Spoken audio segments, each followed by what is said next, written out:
Hello and welcome to the Minimum Competence episode for Thursday, June 8th, 2023. I'm your host for today, Andrew Leahy, a tax and technology attorney from New Jersey. In today's episode, we have Cooley delaying start dates, Davis Polk wants associates back 4 days per week, Florida privacy law is garbage, Trump is going to be indicted again, and an actor is arrested in connection with January 6th. Let's bust out the masks and hide in our houses again, this time owing to smoke from the wildfires. But it's perfectly safe to breathe in today's legal news. On this day in legal history, James Madison first proposed the Bill of Rights. On June 8th, 1789, James Madison presented the proposed Bill of Rights to the House of Representatives. Initially, Madison included more amendments than what eventually made it into the final version. The House agreed on a Bill of Rights with 17 amendments, but later the Senate consolidated them to 12. Ultimately, in December 1791, 10 out of the 12 amendments were approved by the states, becoming the Bill of Rights. One of the rejected amendments regarding congressional pay was later ratified as the 27th Amendment in 1992. Madison also suggested a two-part preamble for the Constitution, incorporating part of Thomas Jefferson's Declaration of Independence. However, this proposal was not adopted. Madison emphasized the need to assert equal rights of conscience, freedom of the press, and trial by jury in criminal cases for all states. Madison also wanted to clarify the distinct roles of each branch of government, ensuring they did not encroach upon one another's powers. However, these provisions did not pass the congressional review process. Madison's proposed Article 7, highlighting the separation of powers, did not make it into the Constitution. However, the second part of that article survived as the 10th Amendment, which reserves powers not delegated to the federal government to the states. Additionally, Madison's version of the Second Amendment recognized the right to bear arms in the context of a well-regulated militia. Madison desired to interweave the Bill of Rights within the Constitution, but this idea faced resistance due to concerns of appearing to rewrite the Constitution. Consequently, the Bill of Rights was appended to the end of the document. Despite these alterations, many of Madison's core ideas were incorporated into the ratified version of the Bill of Rights. Madison aimed to bolster the rights of the people and earn their confidence by protecting them against government encroachments.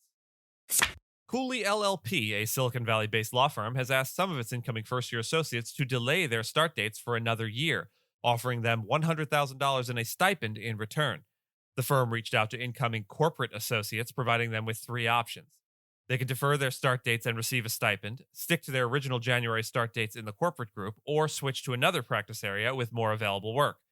These measures are being taken to reduce the size of Cooley's incoming corporate class due to a slowdown in demand. The firm had already postponed the start date of its first-year class from November to January, and Cooley laid off 150 attorneys and staff in late 2022 as a necessary response to decreased workload. Despite being a top recruiter during the pandemic, the firm is now facing reduced demand for corporate and deals work, leading to the need for workforce adjustments. Fenwick & West, another law firm, has also decided to postpone the start date for its first-year corporate and technology transactions associates to January 16th, 2024. We have back-to-back legal industry news here, as law firm Davis Polk & Wardwell is implementing a 4-day office work week for its lawyers, joining a trend of firms adopting more in-person work policies as the pandemic recedes. Starting after Labor Day, the firm will require its U.S. lawyers and business service professionals to work in the office from Monday through Thursday. As always, the claim is the move is aimed at facilitating mentorship, training, and relationship-building opportunities that are believed to be more effective in an in-person environment. None of these announcements will ever admit that it's just to bring associates to heel. Davis Polk will also introduce a new remote day bank that allows employees to choose 16 days per year to work from home. Other law firms, such as Skadden and Quinn Emanuel, have also made adjustments to their work policies, with some offering more flexibility for remote work. Florida Governor Ron DeSantis has signed a new privacy law, that's SB 262, aimed at giving consumers more control over their data and addressing concerns about tech giants' alleged censorship of conservative views. The law, known as the Digital Bill of Rights, includes provisions common to other state privacy laws, granting consumers rights over their data collection, storage, and sharing. However, it also requires search engines to disclose whether political ideology influences search results and prohibits government-mandated content moderation on social media platforms.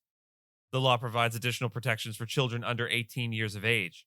Florida is the 9th state to enact comprehensive privacy legislation, and it targets only the largest tech companies, subjecting them to significant fines. The law will take effect in stages, with the social media moderation section starting this July and the bulk of provisions going into effect on July 1st, 2024.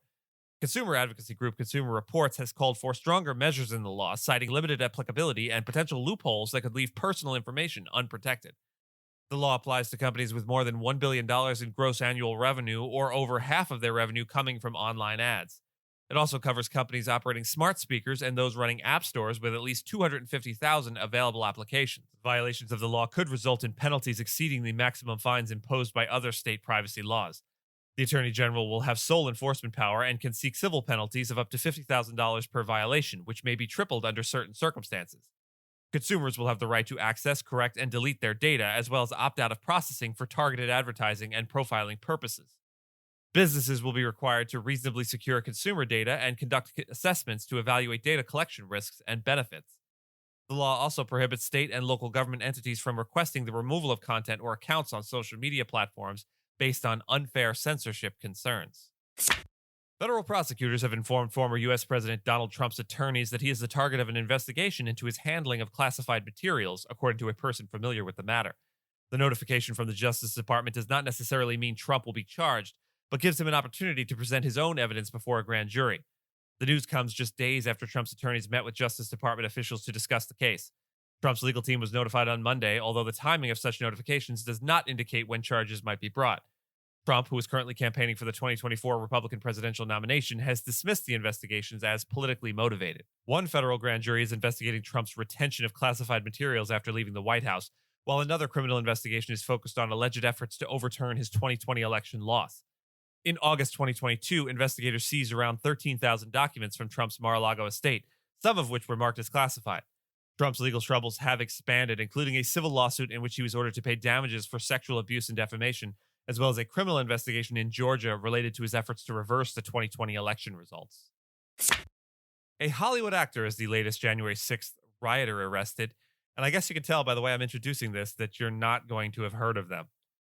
Jay Johnston, an actor known for his roles in TV shows like Arrested Development and Bob's Burgers, has been arrested for his involvement in the January 6, 2021 Capitol riot.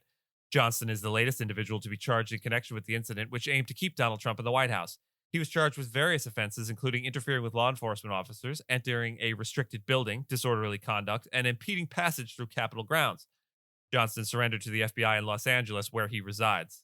An FBI affidavit stated that he was seen wielding a stolen U.S. Capitol Police riot shield and participating in the mob that clashed with officers near a tunnel leading to the Capitol building. Online amateur investigators reportedly identified Johnston from FBI-released images seeking public assistance in identifying participants in the riot. Trump had encouraged his supporters to disrupt the certification of Joe Biden's electoral victory. Johnston has appeared in numerous films and TV shows, often playing law enforcement roles, and he voiced a character in the animated series Bob's Burgers until he was reportedly banned from the show following his association with the Capitol mob. And with that, I thank you so much for listening to Minimum Competence, your daily news podcast for lawyers. If you're looking for more than Minimum Competence, links to further reading on all the topics touched on today are in the show notes. If you have any questions or story suggestions, you can find us on Mastodon on the esq.social instance. I'm at Andrew, and my co-host Gina is at Gina. The views, thoughts, and opinions expressed in this podcast are those of the host and do not represent those of any organization we may be affiliated with.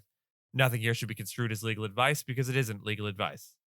Reviews go a long way towards helping new listeners to find our show. If you have a moment and can leave a rating or review on your podcast player, we'd appreciate it. And if you know someone that might be interested in the story we cover, consider sending them the episode.